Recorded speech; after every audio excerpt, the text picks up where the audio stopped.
Hello, Eric Larson here again. We are back into our presentation. It's the second video of a two-part series. I'm talking about 2D versus 3D mode within AutoDesk Fusion. Okay. When we left off, we had created a piston within Fusion 360. And this is what it looked like. Obviously, this is a completely thick piston, isn't going to be much use. So if we orbit, we can see the bottom surface of this object. I'm going to click on it. I'm going to say I want to create a sketch, and I will create a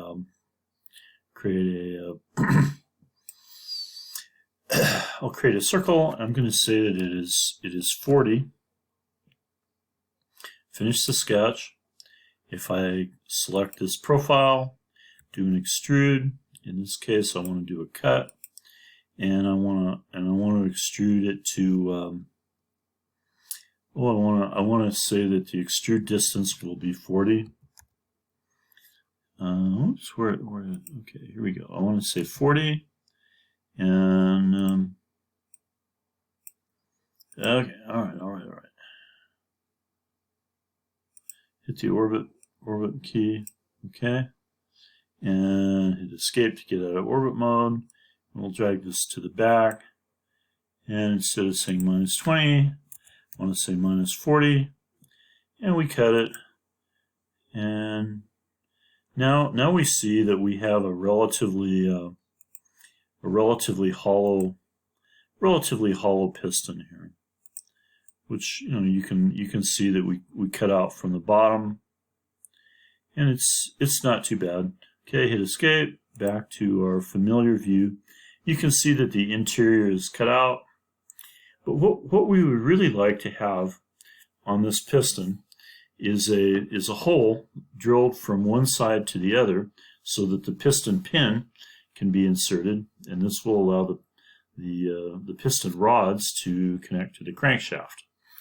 Now, what we might do to get started with this, what we'd really like to do is simply draw a round circle on the side of this edge, and extrude through it in a cut, and that would give us what we want. But since we can't really do that, what we want to do is select the YZ plane, and then create a sketch. And if we then create a circle, let's see, that isn't quite where I want it to be. I want it to be right about here. Yeah. Okay, try again here. Center diameter circle. Cool. I want it to be 20. That's cool. I will say finish the sketch. And now what you can see is that our sketch is actually in the interior of the object. And what we would like to do is select the profile and then extrude cut symmetrically in both directions away from that profile. But we can't really select that profile because our body is in the way. So if we minimize this and we turn off visibility of this body, now we see our sketch. We can click on this. We've selected the profile. You can see a profile is selected. And now, if we turn the body back on, we can go create, extrude, and what we want to do is say we want to cut, and we want to say the direction will be symmetrical to both sides, and the extent will be through everything. And this will give us what we want. And our preview kind of shows it. If we say OK, and we can see that we cut through the piston. If we do a little orbit, you can see that we cut all the way through the piston. We can look at it from the bottom, and it's about what we want. Now that's probably a little bit too big for a piston pin, but hopefully you get the general idea that we now have a cylindrical object that has been cut through all the way. And what we had to do was we had to draw on a plane which is interior to the object, turn off the visibility to that object to allow us to select the profile, and then we could do an extrude cut. Now, that's kind of a tricky thing, but I think it's pretty cool. Now, there might be a case where, for some reason, the cardinal plane is not exactly what you want. For example, if we needed to cut through this piston at an angle. And so Fusion supports that, and it allows us to, say, construct a tangent plane. Okay, so what face do we want? So select the face, select here, and there we go. So you can see that a new plane has been created, and I can even put it at an angle relative to the object. I'm going to say I want it at 45, and now we have a plane that is at a 45 degree angle to the object. And if I hit the home icon, that will show us. We can look at it from the top, and this shows us kind of quite clearly the 45 degree angle nature of this plane. So if we go back to the home, and now that plane that we just created shows up under the construction heading. And I'm going to rename that plane to call it plane 45 degrees. Okay, so now we have our 45 degree plane. If I click on it and select it, and then say create a sketch, now we're drawing on that plane. And if I create a relatively small hole, let's see, I'm going to say create 10.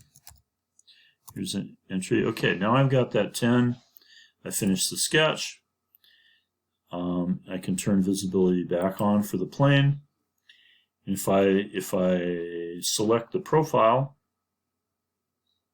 yikes! Well, maybe I'll turn off the plane. I click here. Now I've got the profile selected. I can say E for extrude. I want to say cut. I want to say distance all the way, and I'll click the flip button to say, cut the other way. And if I say OK, you can see that we've cut through it. We've cut through at an angle, and that's exactly kind of what we intended. And now we've got an angular cut, and it was something where we were not necessarily on the cardinal plane. And we could continue this if we wanted to create Swiss cheese. This is exactly the way we want to do it. But I think that's very powerful, and it just shows you what you can do. And so if you look at Fusion and look under Construct, you can see that there are an awful lot of different ways to create planes. We created a tangent plane, but you can create different planes, you can create different axes, and you can create points at different spots. And I don't claim to understand all of these things, but they're obviously quite powerful. So we hit escape, and that is about all of what I wanted to show you. So let's go to a recap here, and say view. We want to say view the slideshow. Okay, here's our recap in what we've talked about. We talked about how to enter 2D mode by creating or editing a sketch. We talked about how to enter 3D mode by creating a new design or finishing a sketch. We talked about sketching, and this might be on a cardinal plane, or it might be on a surface of a solid that we've created. That is a surface of a body. We talked about creating new bodies by extruding, and we also talked about creating new bodies by revolving.